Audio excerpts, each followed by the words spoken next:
Hey, what's up everybody? I'm going out there, gonna put my camera down, my few prongs in the water, and I'm going out to try to get something for dinner. It's super calm. The winds are blowing onshore, so there's a little bit of a chop. It's nice to be back in good visibility water.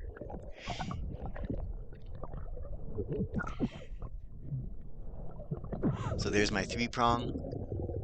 It's amazing how much just holding that weight from a camera sinks me down.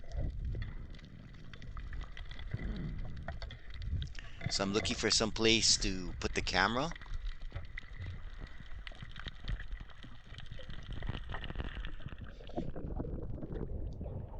I went for an easy access spot. Um, the fish are really skittish here because there are a lot of people swim in this area. But I just wanted to get in and out because this is going to be a catch and cook. I'm just looking for one fish for dinner, and I'm going to shoot some video to make our aquarium life in the ocean video. So the fish seem to be on that ledge, so I'm gonna head down over there.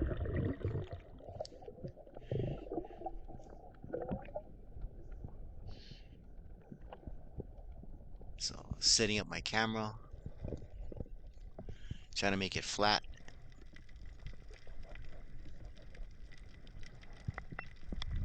And there we go. Now it's time to go hunting.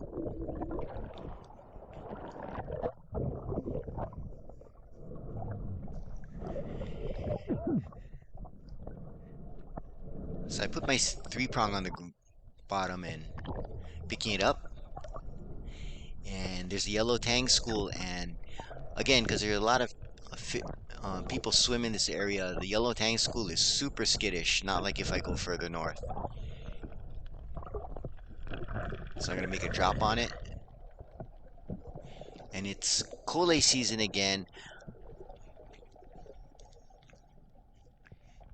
So let's see if there's any Kole there. Um, looking around, only some small ones. All baby Kole. Trying to look in the cracks.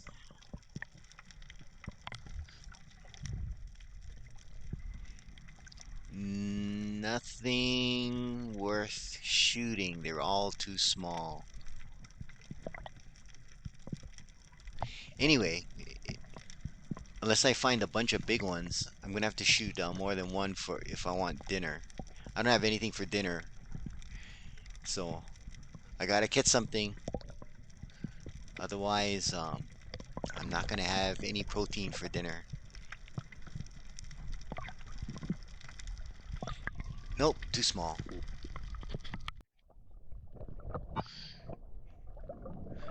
So I'm still chasing the yellow tang school, hoping to find something swimming in it. Making a drop here. The water's nice and warm, but it's still a lot cooler than when I was up north the other week. And there's a little pufferfish there. So I thought I'd just film them.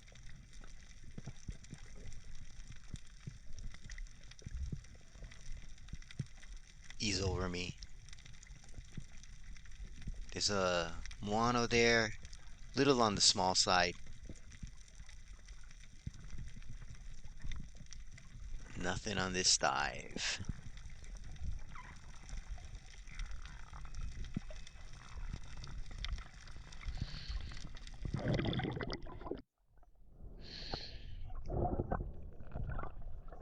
So I went out to a little bit deeper area. I mean, it's still really shallow here. Making a drop.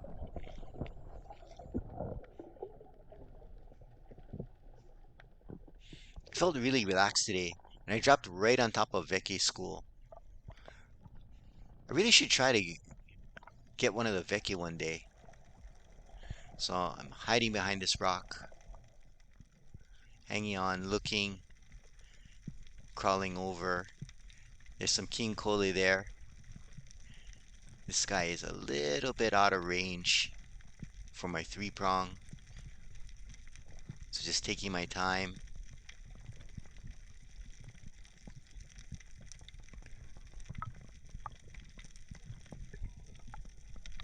He's swimming away. Oh, there's an inui there. He comes back in. I make a move, take a shot. Nice headshot. Got him. So I have my dinner. It's a nice size one. Perfect size for me. So I'm pretty much done. So I'm going to dispatch the fish. I got a nice headshot on this guy. And he was stuck on good. I was having a hard time getting him off. So I'm going to brain it anyway.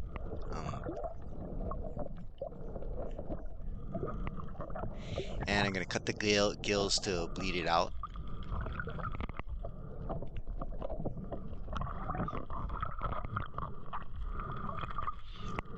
And I have my dinner. One and done. So I'm headed in. I got to pick up my GoPro.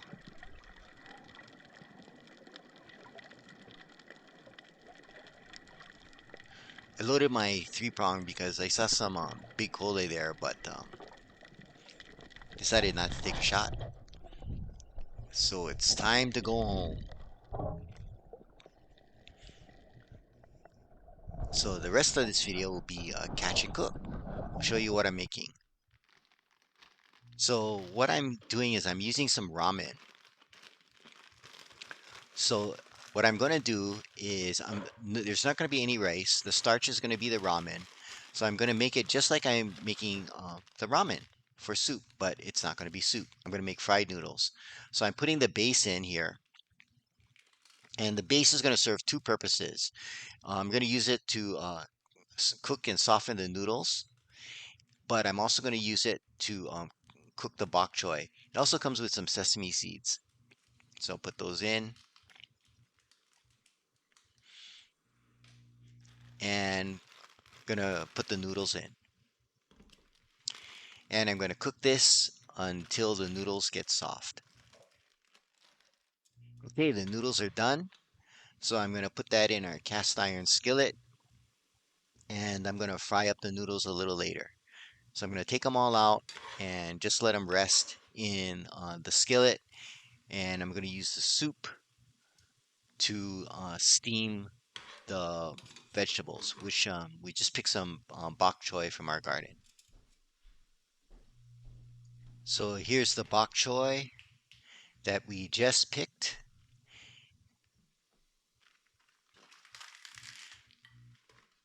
We're going to tear off some of the base and we're going to steam it inside the soup. And that'll be our vegetable for dinner. So we're going to take 2 heads of the small heads, cover it until soft. And I'm turning down the heat to medium. Okay, the bok choy looks good. I have the heat off.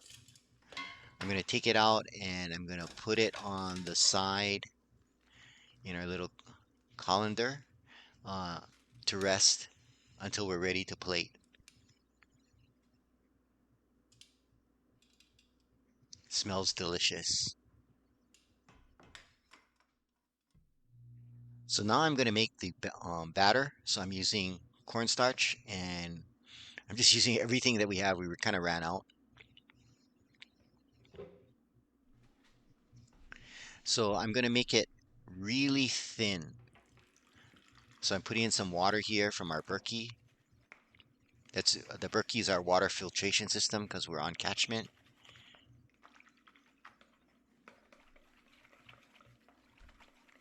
You can see how thin it is. It's the consistency that I want. I'm going to add some garlic salt. Time to get some more garlic salt.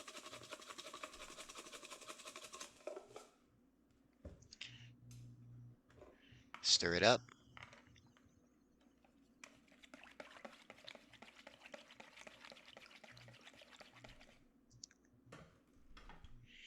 And I'm going to add some furikake to it.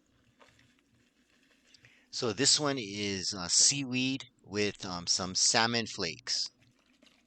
Now the batter is ready, and it's time to take everything out to the grill, which I have going outside.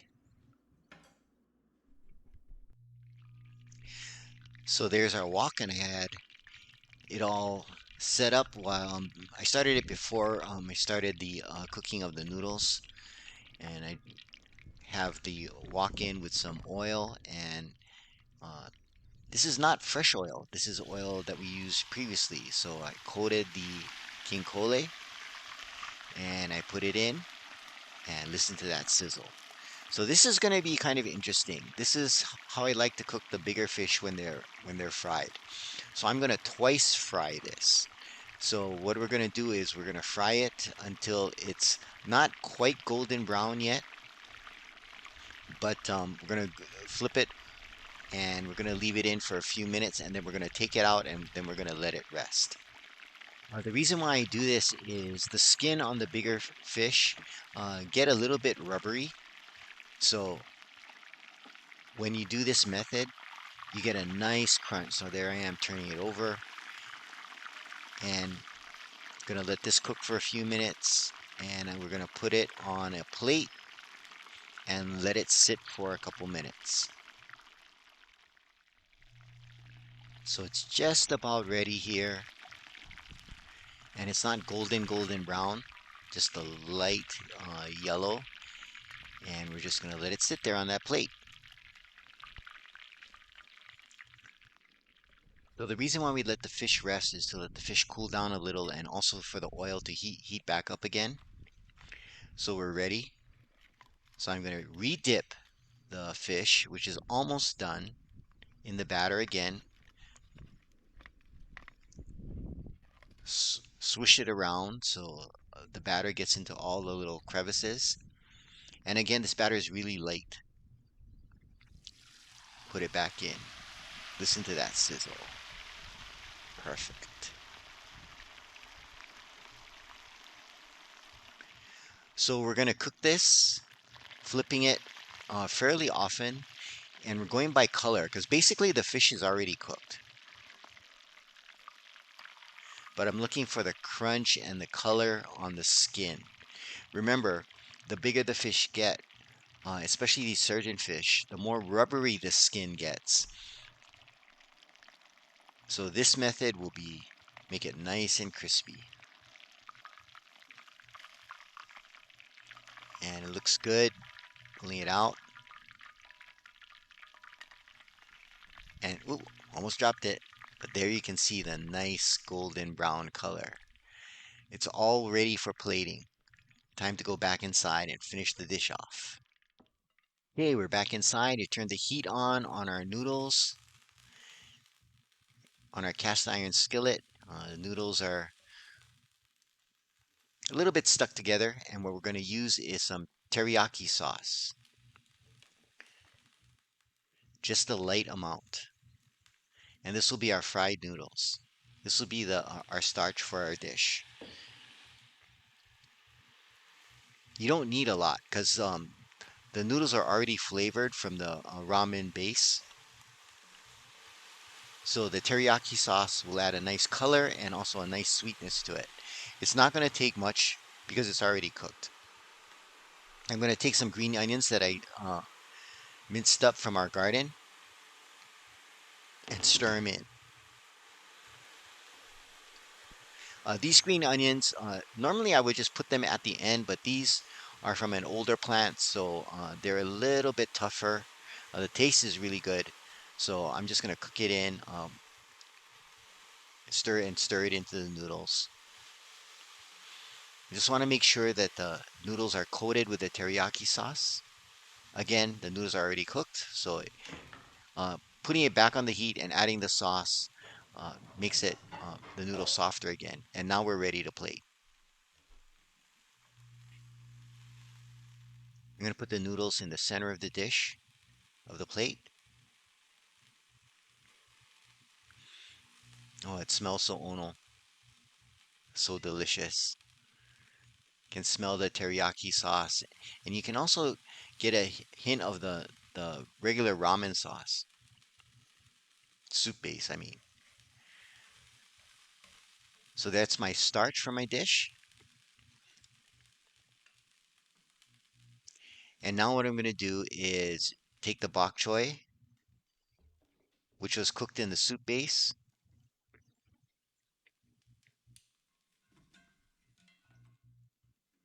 and I'm going to try to move that off the heat so I can get in front of the camera.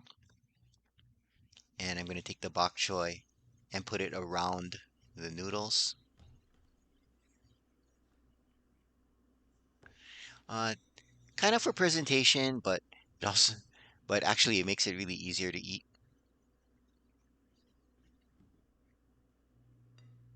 And you'll see why.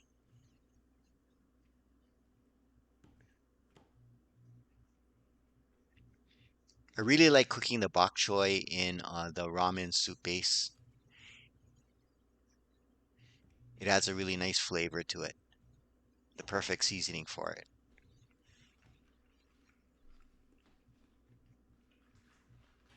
So there's the base,